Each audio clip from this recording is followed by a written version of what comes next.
All right, here we go. We're going to break down the latest signings in the ELF and the impact it's had on the league thus far, and what does it mean for the league going forward. And we're going to talk about the preseason power rankings by our guy, Tim Hanswillemenke, the insider of the ELF, the insider of all insiders when covering this league. So stay tuned. We doing everything they talk about. You know I'm everything a boss about. Not putting work and gotta toss them out. I'm really biting, they just barking out. I'm really riding, they just parking now. His street, what to talk about. See the big H when I'm walking out. Yeah. What's going on, everyone? Welcome to this episode of Base Coverage, presented to you by, of course, our partners over at Knoah Teamwear. I'm your host, Jamal Clay, and per usual, thank you guys for staying locked into the show. Don't forget to subscribe, share with a friend, drop a comment, and let's always keep this ELF conversation going. Man, it's a great time right now. You smell that air? That air? Training camp has officially kicked off. Every team has reported, if not would have be reported by the time this show is airing. And we're less than a month away from year 3, season 3 of the ELF. This season, obviously games are not won on paper, but just looking at the rosters that have been built, the teams that have been added, I see a lot more parity in this season in terms of the teams and how they rank against each other than the prior 2 years. I see a lot more balance. I see a lot of talent, domestic and imports, that are going to be in the league. And we're in for a fun one. So I want everybody to tune in, lock in, because June 3rd is going to be here very, very soon. Today on this episode, I want to talk about some of the most recent and latest signings in the league and the impact that it has for the league and what it means for the league. Also, I want to talk about these preseason power rankings by insider Tim Hanswillemenke on the show too. So before we get into all that, here's a quick word from our partners over at Knoah Teamwear.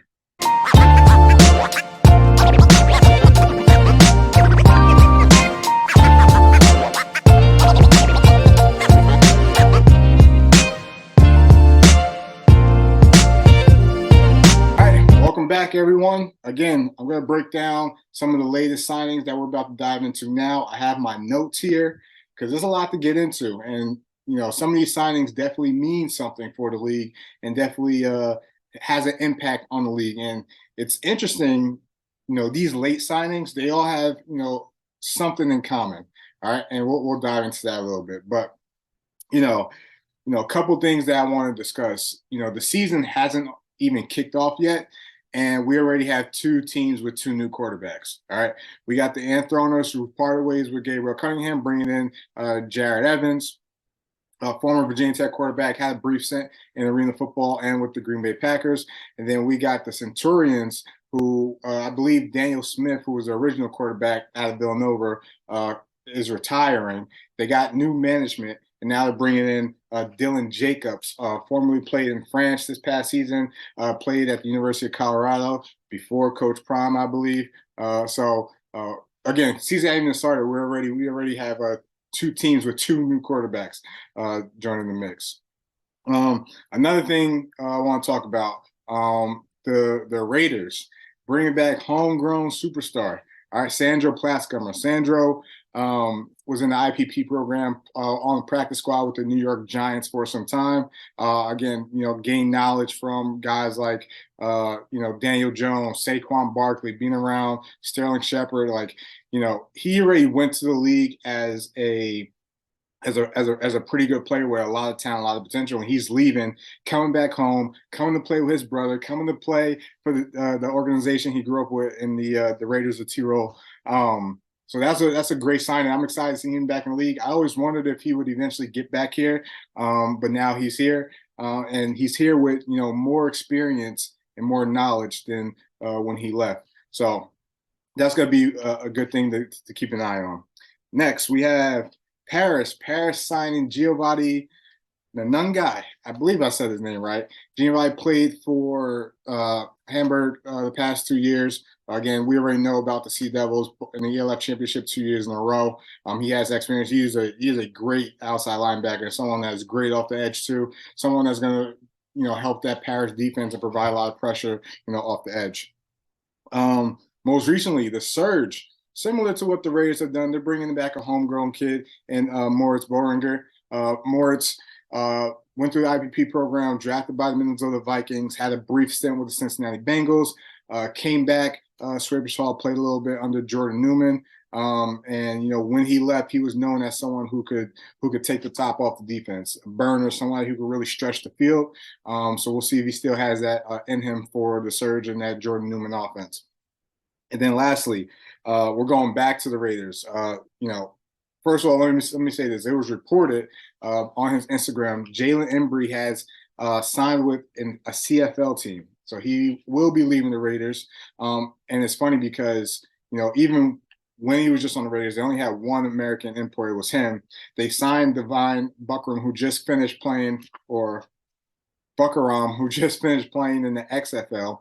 And now they still have an open A spot on defense. And based on what they did, I'm assuming that next position is going to be an American DB. We'll see if they bring someone in before the season starts. But shout out to Jalen. Played at Frankfurt last season. Joined the Raiders this year. Now he's getting his opportunity in the CFL. All right. Those are the most recent signings. Now, what do they all have in common? Or what do they mean? Or what's the impact it has on the league? These guys all have or are going to have top-notch experience. What do I mean by that? Sandro Platzgummer, NFL experience. Morris Bowring, NFL experience. Gerard Evans, NFL experience. We got Devon Buckerham, XFL experience. So what does that say to me? It says that guys are looking at the ELF and they're giving the ELF their respect. All right. Playing in the ELF, I'm not saying it's going to guarantee you or push you towards that direction, but it's gaining the respect around others, throughout the country, even in America, that, all right, this is a league I could go play in, play good competition, good film, and then wherever it comes from, it comes from it. That says a lot, because if you think about it, year one, when it was started during COVID, no one thought it was going to last. Year two, all right, how can you top year one? You're bringing in new teams. Is the financial commitment going to happen? You bring in a team like the Rams who eventually drop out. So what does that mean for the league? Well, they just bring in 6 more teams. So we're at 17 teams now. The talent level in year three, obviously it's more teams, right? But if you just look at like the quality of from team 1 to team 17, everyone has top-notch talent, right? And people are doing a great job recruiting in terms of their domestic players and recruiting imports as well too, and even stealing some imports, right? Being able for those imports to go and get paid elsewhere, or homegrown guy developing into a superstar and going to get paid elsewhere. Like, the league is gaining the attention from all over. So that's a credit to obviously the commissioner and the product that the teams have been putting out on the field. But for these guys with top level experience who don't have to play in this league or, could seek other opportunity and they're coming to play in the ELF, that just says a lot about the direction and what the league is going to and what it's going to mean going forward. So that's one thing that I want to say. And, shout out to the ELF for continuing to put a good product out in the field. All right, let's talk about these power rankings, these preseason power rankings.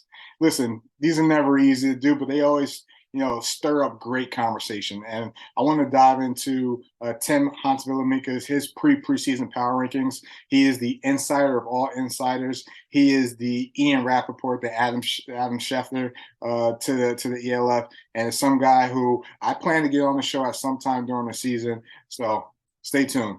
When looking at Tim's preseason power rankings, I thought he got off to a good start. He's going off the knowledge that he's seen, and keep in mind these are before all the most recent signings. So I'm sure there might be another one right before the season starts, but we'll dive into this one a little bit. All right. The way I broke up his power rankings is that I divided it into tiers. All right. Tier 4, that first block, we're talking about the Munich Ravens, the Russell Panthers, the Helvetic Guards, the Anthroners, Cologne Centurions, the Prague Lions, the Barcelona Dragons, and the Leipzig Kings. All right. Questions about all of these teams, right? And we'll dive into it. Munich Ravens, all right. How good are their domestic players, right? It's another German team. Obviously, that countries could be saturated with talent, being that there's 5 other teams within the country, and a lot of those guys could be going to bigger cities or maybe seeking other opportunities. But how good is the domestic talent going to be for the Munich Ravens? Obviously, we know they signed some pretty well-known imports. Obviously, you got Markel Castle, Chad Jeffries, you got Darius Robinson, all who have played in the league, and then you're bringing in linebacker, excuse me, I forgot the guy's name from Villanova, who he's going to shock a lot of people too. I've watched his film.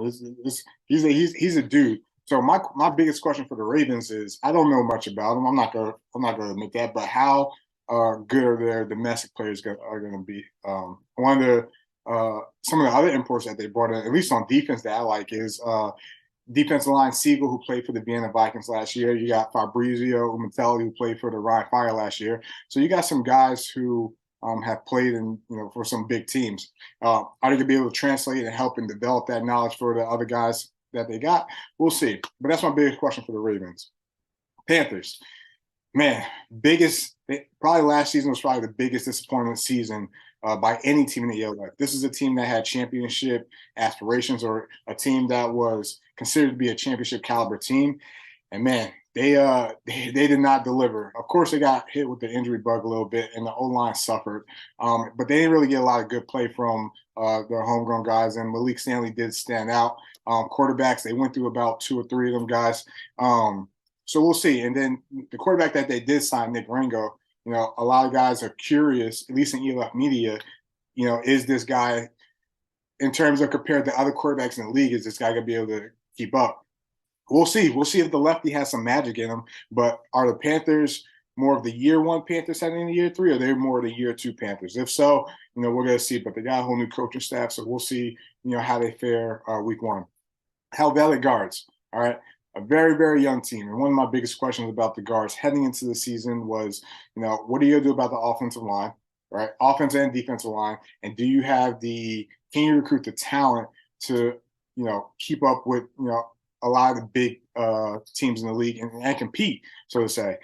Needless to say, I thought they did a really good job this offseason, getting some of the guys that were in other leagues that are homegrown guys. But as of recently, they got hit with the injury bug and a couple of miscommunication items with some of their imports. They lost about 4 or 5 key guys. It's a young wide receiver corps. There's going to be a lot on the shoulders of Colin Hill and Silas Nsita on offense and what they could do. I think the defense is definitely a strength of that team, but how far is that defense going to be able to carry that team? And we shall see. The Anthroners. You know what? The Anthroners and the Lions are kind of like in the same boat, where since that they're bringing in there are 2 markets coming into the league that are very untapped, and no one really knows what the talent level is in those 2 countries. So they're kind of in the same boat there. Obviously, these 2 teams played each other last year in the CEFL Championship. The Anthroners ultimately won that game. But the 2 questions I would say about the Anthroners and the Lions are, are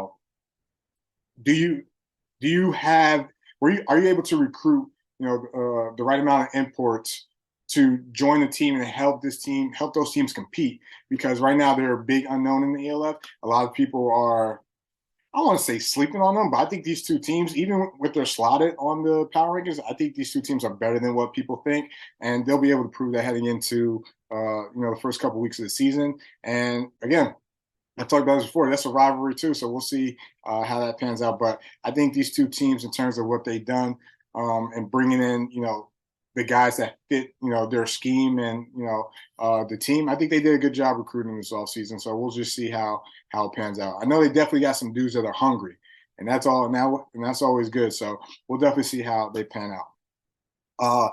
The Cologne Centurions, man, this is a team that's been on opposite sides of the spectrum in both years.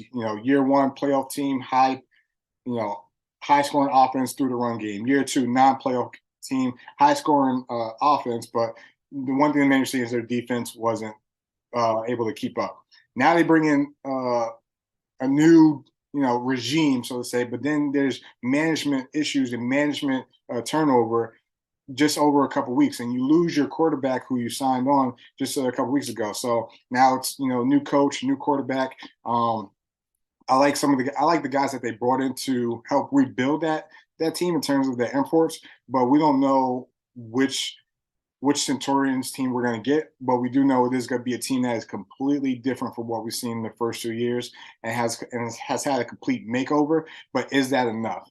And another thing about the Centurions is that they lost a lot of depth this offseason. They lost a lot of guys to the team over there in Dusseldorf with the Fire. And in the season that goes this long, you need that depth. So I think this is a team that is going to be able to compete early and come out strong and prove that, hey, we're not as bad or we're not what people think we are. But are they going to be able to sustain that throughout the whole season? That's gonna be the big question for the Centurions. Can you compete for 12 out of 14 weeks and potentially compete for a playoff shot? So we shall see. Obviously, there's injuries in this game, but we shall see what happens. The Barcelona Dragons. Listen, it's like being how can I say this? The Barcelona Dragons, listen, it's been documented all off season. There's no need to keep repeating it. Yeah, they lost their coach. Yeah, they lost their quarterback. Yeah, they lost their running back. Yeah, they lost some quality receivers and some defensive players as well to other teams, right? The biggest question for the Dragons are they going to be able to overcome those losses? All right. They know that. We know that. We keep talking about it. They know we keep talking about it. So that's the biggest question for the Dragons. And that's going to be that's the biggest reason why, people are slotting them where they are. The Dragons are unknown, but we'll see what Colin Miller and Austin Duke and those boys they could do over there down in Barcelona. It's a beautiful country, but we'll see what they can do down there. All right, and then lastly, the Leipzig Kings. Right, the Leipzig Kings. Did they do enough this offseason? Right. Did they do enough offensively? I'm going to be real specific because defensively, I think they still got some guys and they got continuity with bringing back Lance Liotta, Austin Zettenberg, A.J. Wentland, William James, Henrique over at corner. And then signing another corner who played in GFL last year. Excuse me, I forgot his name. I think defensively, the Kings are going to be all right. But did they do enough offensively, which is the reason why they're slotted down at the bottom? First, they go with a quarterback, running back, import.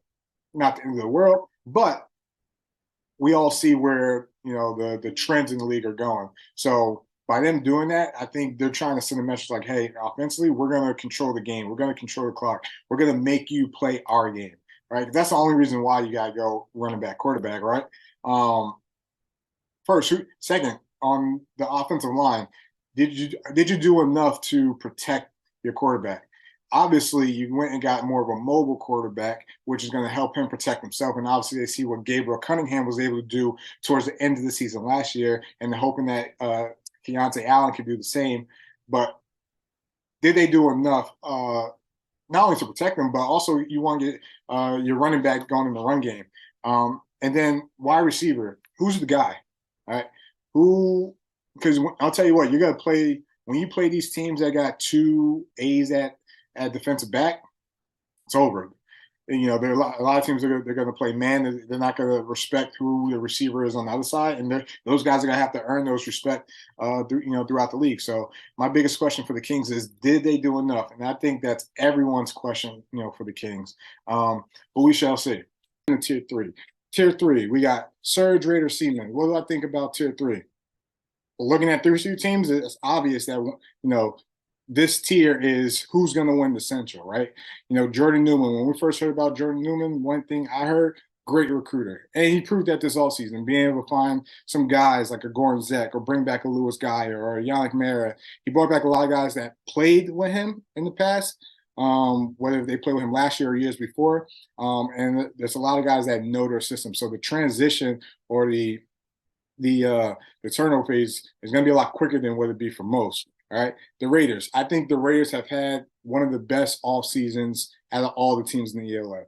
All right, not just the talent that they brought in from the skill position and some of the guys that joined the team, but they really, in my opinion, solidified that offensive line. Bringing in a Bazel Weaver, a Toby Letterman, or a Steven Nielsen on that offensive line. Right, the biggest question for the Raiders is Christian Strong the guy? That's the biggest question. You're replacing a legend. He knows that. We know that. It's it's a great organization. They have a great youth and development plan for them. So this team is going to go as far as Christian Sean goes. And, tell you what, I don't think anybody in the league has more weapons than Christian Sean, not just from the running back position, but at the receiver position as well. All right, so we'll see what happens. And then we got the Milano Seaman. Do not sleep on the Milano Seaman. Right? I feel like a lot of people are kind of, but some of the things that I think that they did this all season, similar to the Raiders, and they brought in 2 guys on the offensive line to keep Luke Zaraka up right, and he's able to deliver the ball to his guys like a Gene Constant or some of the other receivers they got. And their defense is led by a strong linebacking group. All right, probably one of the top 3 linebacking groups in the league. Up there with the Ryan Fire and stuff. So I would not sleep on the Seaman, on the Milano Seaman. So my tier 3, it's easy to set. It's clear. Who's going to take the Central when you're looking at tier 3. All right, tier 2. Here we got Paris, Berlin, Frankfurt, Hamburg. Theme for this one: life is hard in the West. Life is hard in the Wild Wild West. When I look at this tier, I look at teams that potentially are conference champions and also potentially can surpass, the teams in tier 1. All right. First, it's a gauntlet. It's a gauntlet at the top. All right. Berlin. Let's start with Berlin. As of right now, based on these power rankings, looking at the way they are, Berlin is the one team in the East that is going to challenge Vienna. We'll see how that turns out. I think for Berlin, and these teams got questions too. One thing for Berlin is, did they do enough to improve? Right? You got a young offensive coordinator. You got brand new weapons on offense. All right. Did they do enough defensively to improve? All right. You're bringing in a new DB on the back end and Spill. I think with the Berlin Thunder, that's going to be the biggest question. This is a team that has progressed, within their first 2 seasons and possibly the 3rd season too. So we'll see what happens. When you think about a team like Paris, offensive firepower through the roof, right? Are they going to be able to live up to the hype? That's the easy thing. Everyone loves Paris. Everyone's a big Paris fan. But are the Paris Musketeers going to be able to live up to the hype, right? And we're going to see early because they got some good competition early. Frankfurt. On paper, and obviously the games are on paper, one of the strongest defensive units in all the league. They're getting some key guys back, and it's exciting. But is the offense going to be able to match that? All right, obviously, last season, they were hurt a little bit on offense. Some of the late signings with Reese Horn coming in midway through the season to help Jacob, and we saw what their connection was. Is the offense going to be able to keep up with the defense? And tune in because that first game versus the Fire, it's the first game, but we're going to be able to learn a lot about both teams, all right? And then the Hamburg Sea Devils. This is the team that's been in the ELF Championship 2 years in a row, all right? So you can't count them out. The difference about this Hamburg team is that this is a young Hamburg team heading into year 3, a lot younger than what they were year 1 and year 2, all right? And they've always had a great defense their first 2 seasons. So are they going to be able to do enough? With the young team, obviously a new offensive coordinator, new quarterback. And look out, because I think a guy who got a lot of flack last year, Salih Cisse, is going to have a different type of impact on the Sea Devils this year, right? Obviously, he's not playing quarterback, but I think his mobility and able to play quarterback is going to be able to provide that offense with a lot more flexibility and options in terms of weapons as well. So keep out for Salih Cisse. This season heading into the ELF. And then year 1, all right? The top is so much better than the bottom, they always say, right? Obviously, we got the Ryan Fire Vienna Vikings. I think these 2 teams have had great off seasons. These 2 teams have reloaded, not only bringing back a lot of their key guys, but brought in some strong imports, and whether it's domestic or American as well. I think even though the Vikings are 2, I think some people are still sleeping on the Vikings, and I think they're a better team last year. Ryan Fire, this is a team, again, all this is on paper, but this is probably one of the most complete teams on paper in terms of talent, depth, boxes checked, coaching staff, organization. So these are the top 2 teams in tier 1 in terms of the breakdown. So, all right, and that is a breakdown and my reaction on my thoughts of the preseason power ranking by Tim Hanswillemenke, ELF Insider. So drop a comment below. Let me know what you guys think. You know, am I crazy? Or do you guys feel the same way I feel about these power rankings? Or do you guys feel the same way I feel about these teams in the power rankings? You know, we shall see. But hey, it's an exciting time, all right? We're kicking off the season. We're less than 30 days out. Man, tune in because that first Saturday in June is going to be an exciting one. We got some good matchups, and we'll dive into those as we get closer and stuff like that. We still got a whole month of training camp, but man, it's an exciting time. It's an exciting time to see these teams back in action, to see these videos, to see the Instagram account, to see the pictures. That competitive juices is flowing. All right. So tune into the next episode. A couple of things I'm excited about. This opening kickoff press conference. Not only obviously am I excited about to see who, if, or where a new team is coming from, but also like, are there any changes, rule changes, or anything that we should be made aware of? What new deals is the league signing? This league is growing at a fast pace, rapid pace, but it also seems like it's sustainable, obviously, with us heading into year 3. So thank you guys for tuning in, and we'll talk soon. Nobody. Hard work, they don't know about it. Hard work, they don't know about it. Hard work, they don't know about it. Animal.